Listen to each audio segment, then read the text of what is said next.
Hello, kids.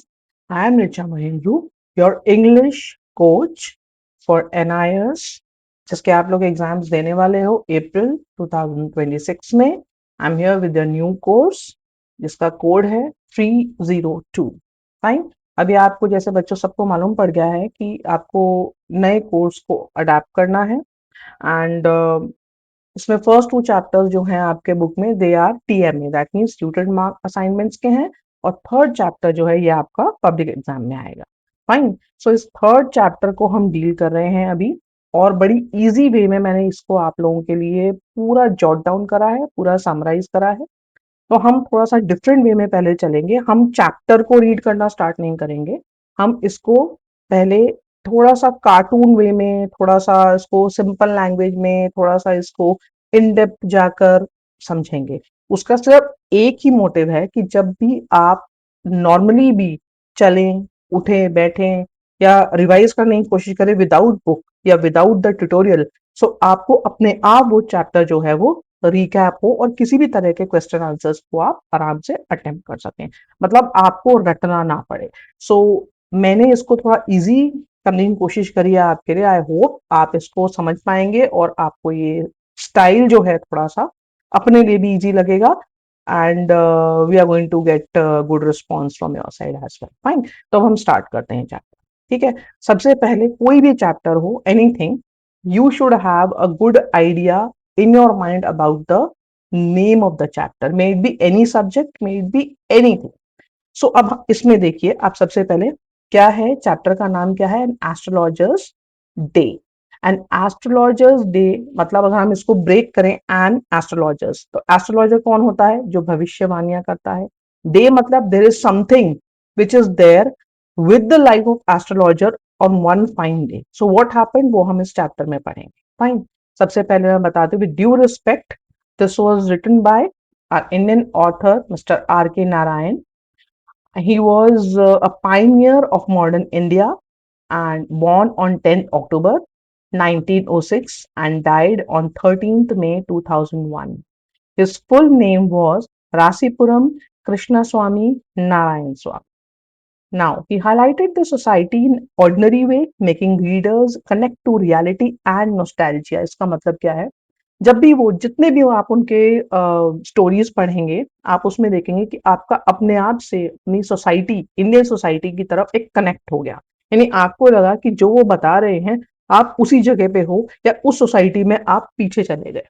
तो आप उस चीज को अपने आप फील करने लग जाओगे. इसलिए हम उसको नॉस्टैल्जिया यानी कि पुराने टाइम की यादें, उससे हम रिलेट करते हैं.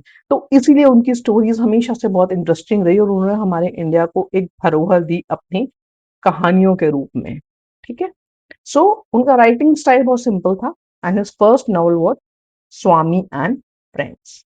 ठीक है. तो ये हमारे रिस्पेक्टेड ऑथर के बारे में एक इंट्रो थी. Now we come forward to the character sketch. अब यहाँ पर देखो, मेन दो कैरेक्टर हैं, लेकिन उससे पहले जो प्रोटैगनिस्ट है, प्रोटैगनिस्ट का मतलब क्या होता है, द मेन कैरेक्टर जिसके अराउंड स्टोरी जो है वो रिवॉल्व कर रही है, यानी the highlight, the main subject of the story, उसे हम कहते हैं प्रोटैगनिस्ट. फाइन. सो वो है यहाँ पर एस्ट्रोलॉजर, यानी जो भविष्यवाणियां करता है, नेम एंड टर्म्स में जो भविष्यवाणियां करता है. सो यहाँ जब मैं आपको पहले ये सब चीजें बता दूंगी, उसके बाद जब हम मेन चैप्टर पे जाएंगे, so it is going to be very easy for you to understand and adapt to. Fine. So next देखो, अब आप उसमें क्या है, क्या लिखा है, हार्ड वर्किंग. हार्ड वर्किंग क्यों था एस्ट्रोलॉजर, बिकॉज मिड डे पे रिलीजियसली यानी every day without fail he used to go under the tamarind tree and deliver his services. मतलब उसको ये नहीं था कोई आए या नहीं आए, लेकिन पंक्चुअलिटी, हार्ड वर्क उसका था. वो रोज जाता था और अपनी उस जगह पर टैमरिन ट्री के नीचे बैठता था. ही वॉज फ्यूचरिस्टिक बिकॉज उसको ये पता था कि लोग आएंगे, मैं वहां जाके बैठूंगा तो वहां पर लोग आएंगे, आएंगे तो मेरे को पैसे देंगे, पैसे देंगे तो मेरा घर चलेगा. सो बहुत पॉजिटिव फ्यूचरिस्टिक अप्रोच थी उसकी अपने काम को लेके. जबकि he was not a born astrologer, but still he managed to have a good approach to earn his bread. Fine. Next, he was diligent. Diligent again, अपने काम के लिए बहुत ज्यादा डिवोटेड था वो. क्यों डिवोटेड, इन द सेंस कि उसको ये पता था कि मैं ये काम करूंगा तो मुझे लोग पहचानेंगे, मेरी एक पहचान बनेगी और ये काम मेरे को कंटिन्यूटी भी देगा। तो मुझे सबसे पहले अपनी डिलीजेंस दिखानी है, यानी मुझे रोज आकर बैठना है, चाहे मेरे पास ग्राहक आए या नहीं आए, और मुझे अपना कॉन्फिडेंस जो है उसको लेवल हाई रखना है, सो दैट लोगों को ये विश्वास हो कि हाँ, मैं कुछ हूं या मैं कुछ उनको डिलीवर कर सकता हूं, तभी वो मुझे पैसे देंगे, आना देंगे। ठीक है, वो हम आगे पढ़ते हैं। Now he was punctual again. Every day he used to come and sit under the tamarind tree without fail, and he was professional. Professional इसलिए था वो क्योंकि उसने अपना जो ड्रेसअप था, अपना जो पूरा पर्सोना था, अपना जो पूरे अटायर उसने लिया था, वो बिल्कुल ऐप था एक एस्ट्रोलॉजर के जैसे, एक भविष्यवाणी करने वाले इंसान के जैसे, जबकि ये उसके फोर फादर्स का प्रोफेशन नहीं था। तो इसका मतलब वो अपनी अप्रोच में प्रोफेशनल था, बहुत ज्यादा डीप में जाके उसने ये समझा था कि मैं किस तरीके का लगना चाहिए जिससे कि लोग ये बोले कि हाँ, ये एस्ट्रोलॉजर ही है, कोई और नहीं है। और इसी से उसने अपना विश्वास जो है वो बहुत ज्यादा लोगों के अंदर दृढ़ कर लिया। ठीक है, नेक्स्ट हम आते हैं Guru Nayak. He was another character. He was again a well dressed man with scar on the face. उसके फेस पे एक मार्क था जो कि पुरानी लड़ाई की वजह से उसके फेस पे लगा था। He was desperate to know the truth, मतलब वो एक सच्चाई की तलाश में था जिसकी वजह से वो एस्ट्रोलॉजर से मिला, जो हम आगे कहानी में पढ़ेंगे। At the same time he was aggressive, because उसने बहुत स्टर्न और बहुत तेज आवाज में अपनी आवाज को दम भरते हुए एस्ट्रोलॉजर से पूछा था कि आप मुझे मेरे क्वेश्चन का जवाब दीजिए। तो बहुत ज्यादा एग्रेसिव था, गुस्सा उसके फेस पे था। ऑब्वियसली उसके मुंह पे स्कार था, तो आप इससे समझ सकते हैं कि स्कार किसके मुंह पे होगा, जिसने लड़ाई करी होगी। तो जिसने लड़ाई करी है वो तो गुस्से वाला होता ही। ठीक है, आप लोग इस चीज को बहुत अच्छी तरीके से समझ पाएंगे। वैसे होना नहीं चाहिए, हमें इतना एग्रेसिव नहीं होना चाहिए। बच्चे हैं अभी आप लोग, सो ये मत सोचना कि मैम ये बोल रही है कि भाई एग्रेसिव होना, नहीं, एग्रेसिव होना is not something very good. You should be calm and you should focus towards your goal to achieve good marks, fine, और वो आएंगे ही। जस्ट इसको आराम से सुनिए, जो मैं बता रही हूँ वो आएंगे ही। Okay, now let's come back to the topic. He was focused. Focused इसलिए था गुरु नायक बिकॉज वो एक सच की तलाश में था, और उसके लिए उसने उस एस्ट्रोलॉजर से बात करी और वो उस सच को जानना चाहता था। तो वो एस्ट्रोलॉजर को बार बार ये कह रहा था कि मैं आपको इतने पैसे दूंगा, वो कहानियां क्रिएट कर रहा था, आपको एस्ट्रोलॉजी आती है कि नहीं, मैं इतने पैसे दूंगा, अगर आपने मुझे नहीं बताया तो फिर आपको पैसे वापस कर, मतलब उसको फोकस ये था कि वो पता लगाए अपने पास्ट के बारे में। ठीक है, और उसको ऐसा लगा ये एस्ट्रोलॉजर जो है, देखकर, उसका ऑरा देखकर, उसके सराउंडिंग देखकर, कि शायद ये मुझे मेरे पास्ट के बारे में कुछ बता सकता है। He was assertive, he was deliberate and determined to know the truth. वो छोड़ नहीं रहा था बिना जाने उसको, और वहां बैठ गया था और सच जान के ही उसने अपनी बात को खत्म किया। फाइन, नाउ किड्स, थोड़ा ध्यान दीजिए, यहाँ पर हम सेक्शन 1 पे आते हैं, जिसको हमने बहुत इजी टर्म्स में आपके लिए बनाया है। देखिए, थोड़ा सा आप अपने दिमाग में इमेजिन करिए कि वहाँ देखिए, राइट साइड में देखिए एस्ट्रोलॉजर बैठा है, और लेफ्ट साइड में एक ग्राहक है उसका, जिसको वो बड़ी डिलीजेंटली कुछ बता रहा है, कुछ समझा रहा है। ठीक है, ऐसा कुछ लग रहा है। और एस्ट्रोलॉजर की वर्क प्लेस के बारे में हम यहाँ पर पहले पूरा पैराग्राफ सेक्शन में समझेंगे। Now, the cunning astrologer opened his bag and laid down his equipments consisting of cowrie shells, a square piece of cloth with astrological charts in it. बहुत बहुत इजी लैंग्वेज में आप इसको समझना। कनिंग एस्ट्रोलॉजर है because उसको सिर्फ ये है कि वो पैसा कमाए, हर किसी को होता है, लेकिन इस पैसे से उसका घर चलेगा, उसके बच्चे को मिठाई मिल सकती है, उसके घर में उसको अच्छा खाना मिल सकता है, पहनना मिल सकता है, रहना मिल सकता है। तो इसके लिए वो कुछ भी कर रहा था। तो उसको क्योंकि थोड़ा बहुत ह्यूमन नेचर के बारे में पता था, ही कुड रीड, और उसका ऑरा ऐसा था कि वो कुछ बोलता था तो लोग उसको सच समझ लेते थे। जो फीबल माइंडेड थे, जो थोड़े से ऑर्थोडॉक्स थे, जो थोड़े से मतलब शाय लोग थे, थोड़े इंट्रोवर्ट थे, और ये एक एक्सट्रोवर्ट एस्ट्रोलॉजर था, तो उनको लगता था कि जो बोल रहा है सही बोल रहा है, कुछ ऐसी उसकी चीजें थी जिसने उसका उसके ऑरा जो था उसने लोगों को अपनी तरफ खींचा, तो इसलिए वो एस्ट्रोलॉजर बन गया। अब उसने अपनी इक्विपमेंट्स रखी, दुकान तो अपनी बनानी ही है, तो इक्विपमेंट्स रखी जिसके अंदर कौड़ी, कौड़ी क्या होती है, कौड़ियां पहले टाइम पे होती थी जिनसे लोग खेलते भी थे। It's a shell, shiny shell, जो कि सी साइड में, सी में मिलता है, and a square piece of cloth with astrological chart in it. ठीक है, स्क्वायर पीस ऑफ क्लॉथ मतलब एक छोटा सा टुकड़ा, स्क्वायर कपड़े का उसने रखा। एस्ट्रोलॉजिकल चार्ट्स थे जो कि हम नॉर्मल लेमन टर्म में हम लोग नहीं समझ सकते, उसको वो पढ़ना आता था। और वैसे भी हम देखें जो हमारे पंडित वगैरह भी अभी होते हैं, उनके जो नॉर्मल चार्ट्स होते हैं उनके लिए वो हमारी समझ से थोड़े से ऊपर है। सो ऐसे कुछ चार्ट्स लेके हुए बैठा था, उसकी दुकान का कंटेंट था वो। Fine, and he had a notebook and wore a well-dressed attire with vermilion and a vibrant saffron-colored turban।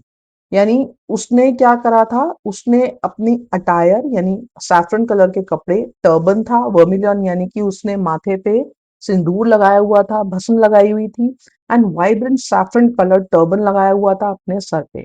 He was always in search of customers who were easily trapped in his prophecies and felt comfortable with him। Prophecies मतलब सच्ची झूठी बातों पे लोग विश्वास कर लेते थे, कंफर्टेबल हो जाते थे और उसके साथ गेट अलोंग हो जाते थे। So he sat at town hall, which was a remarkable place in many ways. The massive crowd was always moving, and traders of medicines, stolen hardware, junk, magicians, and cheap cloth sellers created din to attract large number of people। यानी ये एक ऐसा area था town hall park जो कि मतलब बहुत ज्यादा क्राउडेड था।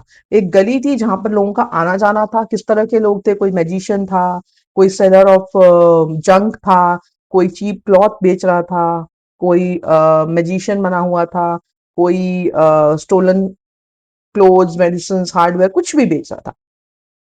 तो यहाँ पर एक लोगों का जमावड़ा था दिन में। तो ये उसको ऐप प्लेस लगी कि एक बड़े से पेड़ के नीचे, टैमरिन इमली के पेड़ के नीचे वो बैठ गया, और उसके साथ में ही एक फ्राइड ग्राउंडनट सेलर जो था वो खड़ा था, जो नॉन स्टॉप पूरा दिन आवाजें लगाता था अपनी मूंगफली बेचने के लिए। यानी वो उसकी फ्री पब्लिसिटी कर रहा था। जब वो मूंगफलियां बेच रहा था तो लोग उसके पास मूंगफली लेने आ रहे थे, साथ में देख रहे थे कि यहाँ पर एस्ट्रोलॉजर भी बैठे हैं और बिल्कुल लग भी रहे हैं वैसे, इनके माथे पे सिंदूर लगा है। तो लोगों का विश्वास जो था उसकी तरफ बढ़ता गया। Now he was attracting large number of people. The astrologer sat near a fried groundnut seller. He managed lights without any source of light and shadows coming over him. To put it across, he did not have any real knowledge about the stars. He was a man of guesswork. For him, it was honest labor like any other, and he earned wages like any other breadwinner। तो कहने का मतलब ये है कि वो जब groundnut seller के पास बैठा, कोई लाइट का सोर्स नहीं था क्योंकि वो गरीब था, ऐसा कुछ भी नहीं था उसके पास जो लाइट उसको मिल रही थी आसपास की दुकानों से, थोड़ी सी ग्राउंडनट सेलर के पास से, उसके वहां पर वो बैठा हुआ था। कोशिश कर रहा था कि उसकी दुकान चल पड़े, जब लोग मूंगफली लेने आए तो उसको भी देखें। इस तरीके से वो सोच रहा था कि उसका काम चलेगा, बट उसका काम जो था वो नॉलेज बेस्ड नहीं था। It was wholly solely based on guesswork. ऐसा शायद ऐसा, शायद वैसा, ऐसा उसको लगता था कि वो सही कह रहा है या नहीं कह रहा, लेकिन लोग समझते थे कि वो सही ही बोल रहा है। फाइन। सो इस तरीके से एक आप दिमाग में इमेज बनाइए कि वो एक एस्ट्रोलॉजर वहां बैठा है, उसके आसपास काफी ज्यादा भीड़ है, लोगों का आना जाना है, और अपनी दुकान उसने खोली है। ये उसकी वर्क प्लेस का एक थोड़ा सा डिस्क्रिप्शन मैंने आपको सेक्शन 1 में दिया। ठीक है, और वो अपने आप को एक लेबर समझता था, जो रोज वो कमाता था, हर दिन वो कमाता था, वो उसका राइट था, ऐसा वो सोचता था। ऑब्वियसली वो आया है, पंचुअलिटी दिखा रहा है अपनी, रोज आता है, बैठता है, लोग एक आध जो आते होंगे उसके पास कुछ तो करता है ना, तो कुछ करने के बदले में उसको क्या मिलती थी, wage. So he was considering himself as a labour, जो सुबह आया, शाम को गया और कुछ कमा के गया। Fine, like any other bread winner. Bread winner मतलब जो अपना काम करते हैं, घर से बाहर निकलते हैं पैसा कमाने, जो भी लोग। ठीक है, now we come to the second section. अब आप यहां समझो थोड़ा सा। सेक्शन 2 में हम देखते हैं कि गुरु नायक कैसे उसको मिला और उसका फेथ कैसे बिल्डअप हुआ। The astrologer left his hometown with a basic understanding of common human problems such as marriage, money and relationship. अब एस्ट्रोलॉजर जो था उसका होम टाउन था, वहां पर टिलिंग होती थी, यानी कि he was a farmer. Forefathers जो थे उसके कौन थे? फार्मर्स थे। और उसके कॉर्न फील्ड्स थे, कॉर्न फील्ड्स मतलब मक्के के बहुत बड़े बड़े फील्ड्स थे। उन सबको छोड़ के ऐसा क्या हुआ कि एस्ट्रोलॉजर जो है वो आ गया एक अलग जगह 100 माइल्स दूर, और यहाँ पर वो अपना फोर फादर्स का काम छोड़कर क्या करने लगा? एस्ट्रोलॉजी। यहाँ पर वो एक भविष्यवाणी बोलने वाला, बताने वाला इंसान बन गया। क्यों? क्योंकि उसको थोड़ी बहुत समझ थी नॉर्मल मिडिल क्लास फैमिली की प्रॉब्लम्स के बारे में, जो कि मैरिज, मनी, रिलेशनशिप से रिलेटेड होती है। But he was smart enough to speak only after a person had talked to him for 10 minutes. He used that time to gather information for his questions and responses, and he demanded 3 pies for each question.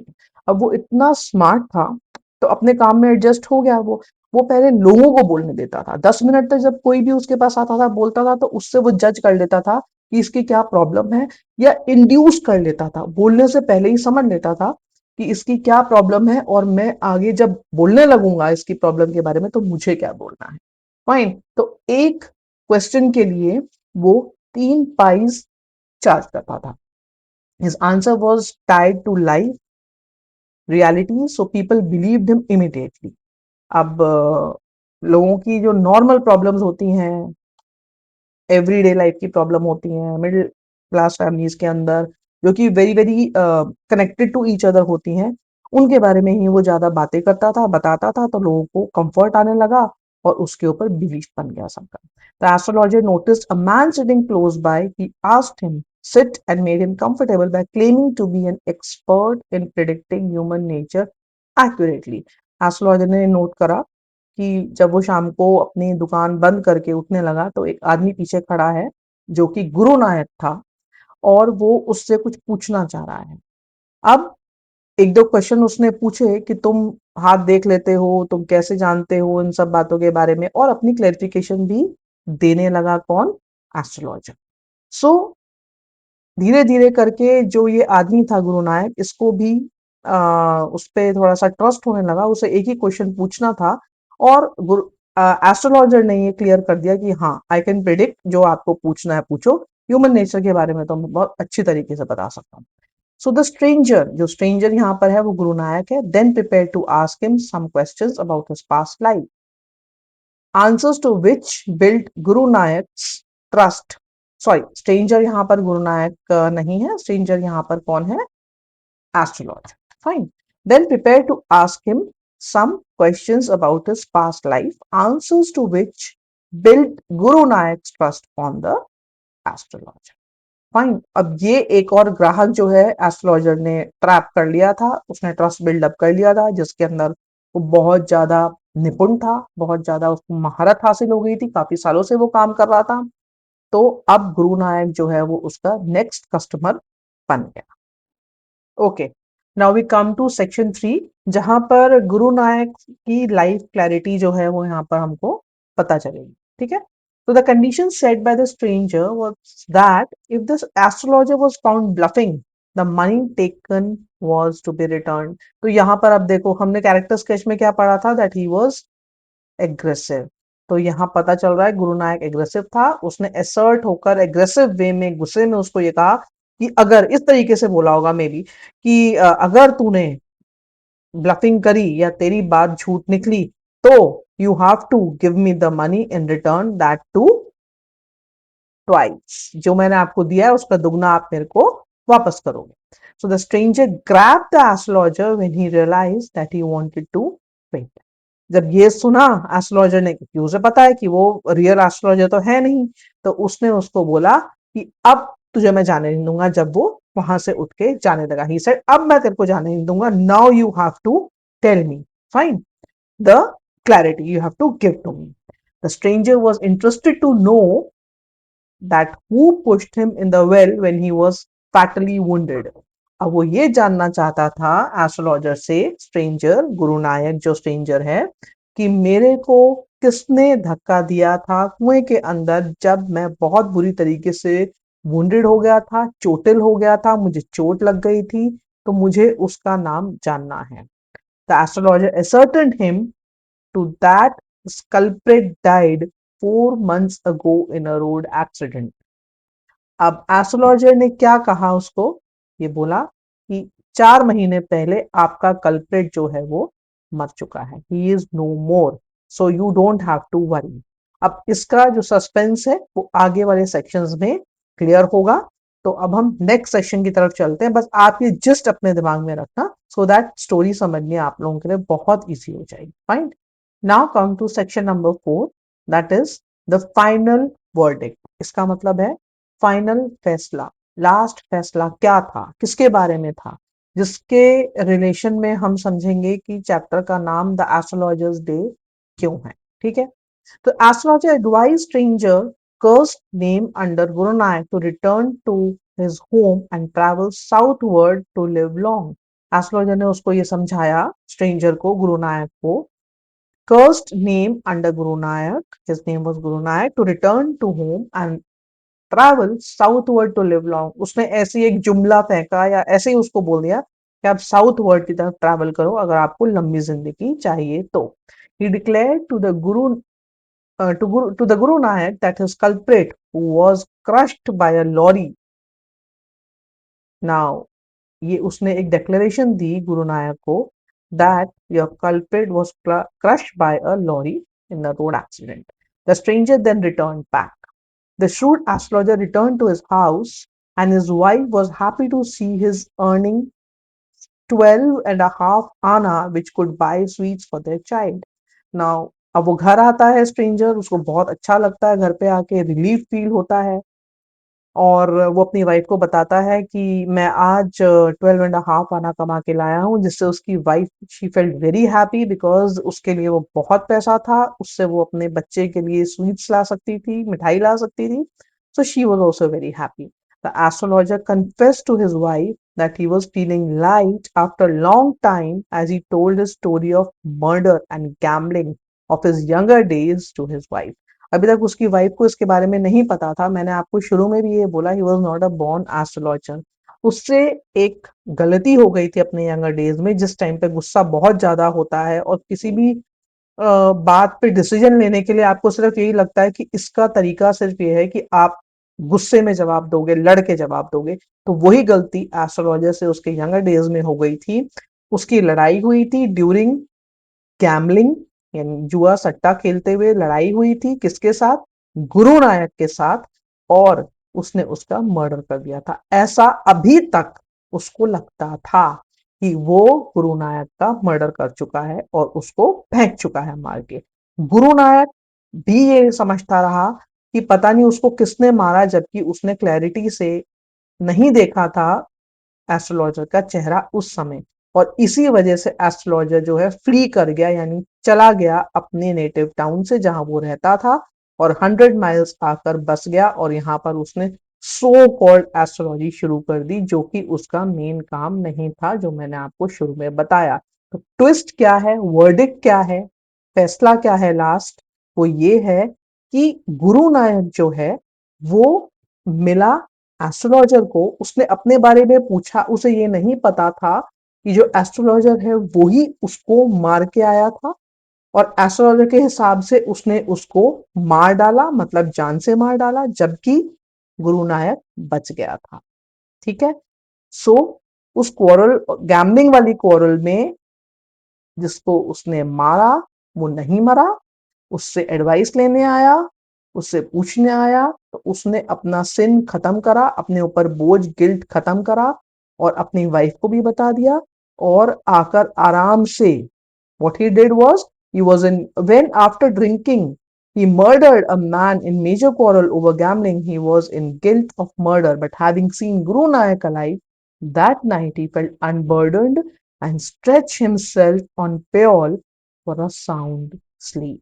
So ये twist था, इसलिए हम जिस दिन गुरु नायक astrologer को मिला उसको कह रहे हैं एन एस्ट्रोलॉजर्स डे, जहां पर वो बिल्कुल रिलीव्ड सिन फ्री, गिल्ट फ्री हो गया और आराम से अपने पेओल यानी कि एक लकड़ी के तख्त पे आराम से सो गया, जो कि आपको पिक्चर में भी दिखाई दे रहा है, relieved sleep of his life. That is the essence, importance of the name of the chapter, the an astrologer's day. Fine. अब आई होप ये आपको बहुत इजी हो जाएगा समझना. नेक्स्ट जो मेरी वीडियोस हैं उसके अंदर हम डालेंगे फ्रॉम द टेक्स्ट. तो ये आप पहले सुनना, उसके बाद जब हम टेक्स्ट से पढ़ेंगे तो वो आपके लिए सिंपल इजी स्मूथ फ्लो हो जाएगा. That is what I wanted to do to make it simpler for all of you. Fine. So we'll meet in the next video. Till then, study hard and all the best.